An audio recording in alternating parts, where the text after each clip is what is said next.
the makeup, most of it is really, really simple. So for your normal face, you just want to start off like with normal foundation. So I'm taking just a foundation color that pretty much matches my skin. And I'm going to put that all over my face. If you don't have a brush, you can use your fingers or a sponge. Just whatever you need to blend it out. Just make sure it's not like globs of foundation all over your face.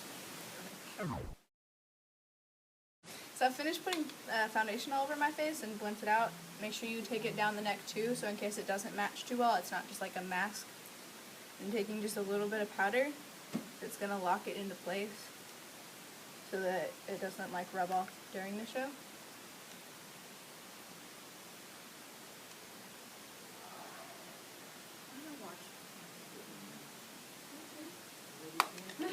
Should we wait until you're done? Because you're going to take like 6 seconds. And then while while we're still on the face, I'm going to use a little bit of a blush. And I'm going to put that just like right on my cheeks and around my nose so that we don't look too pale. We're going to start darkening in the places that we want to look sunken in. So like around the eye sockets, like the cheekbones, the temples, just around the face. So when you do this, you want to start off with like the light gray or brown eyeshadow that you're using, and then you'll build up the darker color. And when you do like the sockets of the eyes, you don't want to go right up next to your eyelashes. You want to go like just a little bit underneath the eye, because that's going to make this part, your eye bag, pop, which is what we want. Yeah, both eyes. Use your finger again with this. I don't think you can really use a sponge here, but like if you have a brush or your finger. And around like the top of your eye, like where the crease of your eye is, like if you look up and then that crease, that's where you want to shade it as well.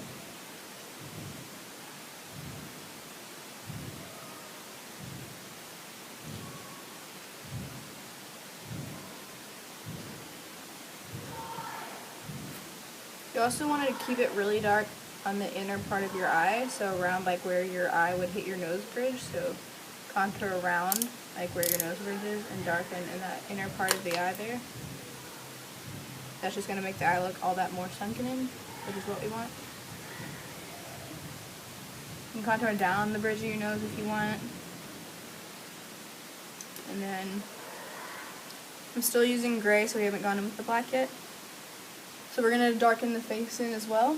So you want to feel, and where you feel your cheekbone, you want to go right underneath that and start really light with that gray. And because it is stage makeup, you're going to want to do it more intense than you would think to do it. And then around the temples, so like you can take from your hairline and go straight down that like recess in your head that you feel, that's where you want to put the dark.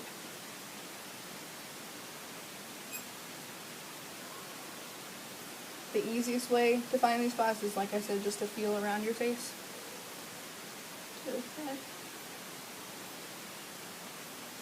And just add as much as you feel like you're comfortable with, but do make it pretty intense. And of course, like right underneath the jawline, so you can just feel your jawline. Don't go too far up onto the face because you don't want to look like you have a beard. You just want to look chiseled.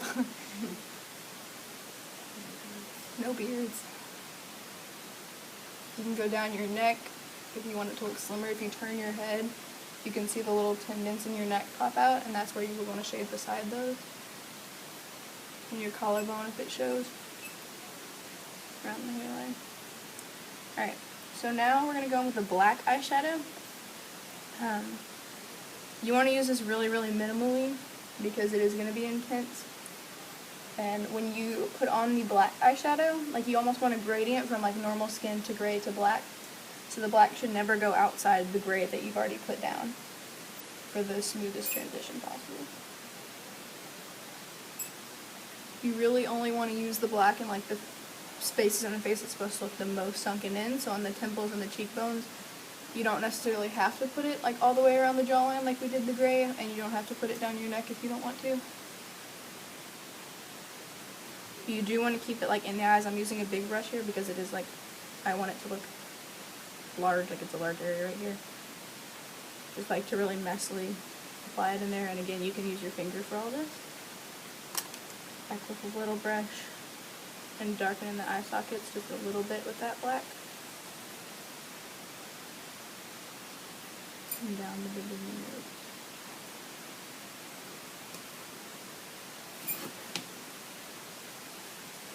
Okay, so instead of eyeliner, because obviously they wouldn't be wearing eyeliner, you're going to take that same black eyeshadow that you've been using, and almost like you would apply your eyeliner like a line across your lash line, you would do the same thing with the eyeshadow, because we just want it to look more like smoky and blend out. Don't put the black like all over your lid, obviously, just like that little line. And then you can use your finger to kind of smudge it out, make sure it's not too precise.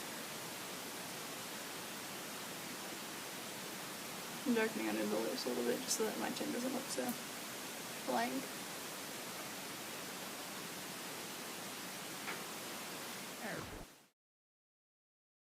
So this is grease paint. If we don't supply you with like a wheel that looks like this, you'll have some other form of grease paint. You should have a red color, which is what I'm going to use right now. And you honestly can just use your finger for this. And you want to put it like where your tear duct is. Like right in that inner corner of your eye, you want to put it around there and a little bit trailing down your lower eyelash line. This is going to make your eyes look really irritated and tired, which is what we want. Careful to not hurt yourself.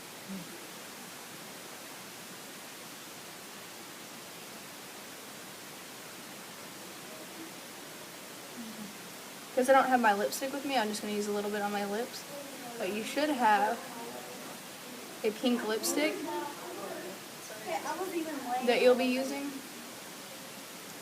so that your lips don't look too pale. The next part we're going to do is the dirt, because obviously they're going to look a little dirty and scuffed up, especially if your character is one of the people, like the women that line down the stage, they're going to look dirty. So you want to take like a brown color, which you'll have. You don't have to use a brush, you can use your finger, so I'm going to show you with the brush and with my finger. But you just want to place this sporadically, like around the face, like you don't want to have it like symmetrical on both sides, otherwise it's not going to look realistic. So I'm putting some like upper here on my forehead, and again, you don't want this to look like you just like placed it in a perfect line. You just kind of want to brush it on. If that makes any sense. Really around like the jawline. I'm not making the face symmetrical, like I'm putting some on my nose, down the neck. You should have it on your neck. And you're going to have it on your arms and legs, any skin that's showing, because we don't want it to look like, we want everything to tie together. Like if your neck isn't clean, your legs and your arms certainly shouldn't be clean. Hey, we're...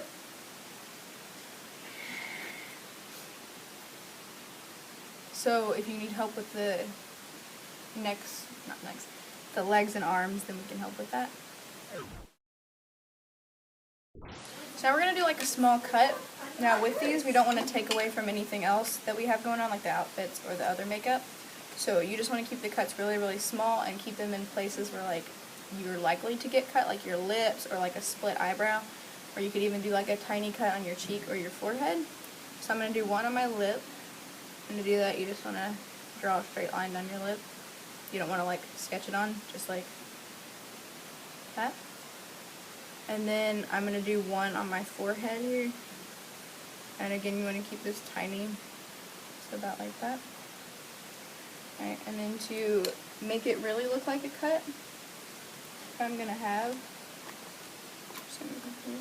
is you're going to keep some of that like lighter foundation, or even just like your normal skin color. And what you want to do is place it right up against the cut and then blend away from the cut. This goes back to the same like highlighting contouring principle we did on the rest of the face. Like we used the black to make the face seem sunken in. Now we're using a lighter color, which is our foundation, to make the skin look propped up, or like it's opening because of the cut. You don't have to spend too much time with this, because really it's just one of those details that most people aren't going to see, but it's nice to have it there if you want to do it. You should be fine though with just the red line. So again, we are going to supply you with these grease paints, and you should have the colors red, yellow, green, brown, and black. And just like with the face, how we went lightest to darkest, you're going to do the same with the bruises. So you should have a cosmetic wedge or sponge. You're going to take the end and you're going to pick little holes in it, just like with your fingernails. You want some holes to be larger, some holes to be small, but don't do too large, and keep the holes as small as possible. So once you have that, and if you need help, we can help you with it, you're going to start with your colors. Like I said, you want to go lightest to darkest. So I'm going to start with the yellow. You just want to dip the sponge into the product, and then you're going to go directly under your face. Now, I'm going to put one just like on my cheek right here. And with bruises, the bruises are just blood pooling. So if you have like your cheekbone in the middle of the bruise, it obviously isn't going to touch the cheekbone because the blood wouldn't be able to get there. So because I'm doing it on my cheekbone, I'm going to go around my cheek. I'm not going to put it in that little center area right here. You do want to make this pretty intense because it is stage makeup. But you want to just dab lightly, don't swipe, because that gets rid of the effect we used the Rip sponge for. I'm going with a little bit of green. This is going to make it look old and gnarly. Just around the edges. And like we did the gradient thing with the contour, you don't want the green to go outside of the yellow, and so on and so forth. So like the next color is red. I'm going to keep that inside the green and the yellow, because if we go outside, it's not going to give a nice transition. So I'm going to tap that mostly just right in the middle. Try not to muddle it up, so again, like don't rub, don't swipe, and just tap. Now I'm going with the brown color, and this is going to be in just a couple spots right inside the red. You don't want it to look just like a bullseye, otherwise it's not going to look realistic. So don't just have like perfect rings of color, and you want the shape not to really look like a circle, but look more like an asymmetrical, like oval type thing.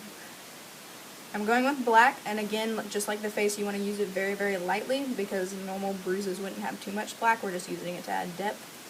And you want to keep that right in the middle of the bruise.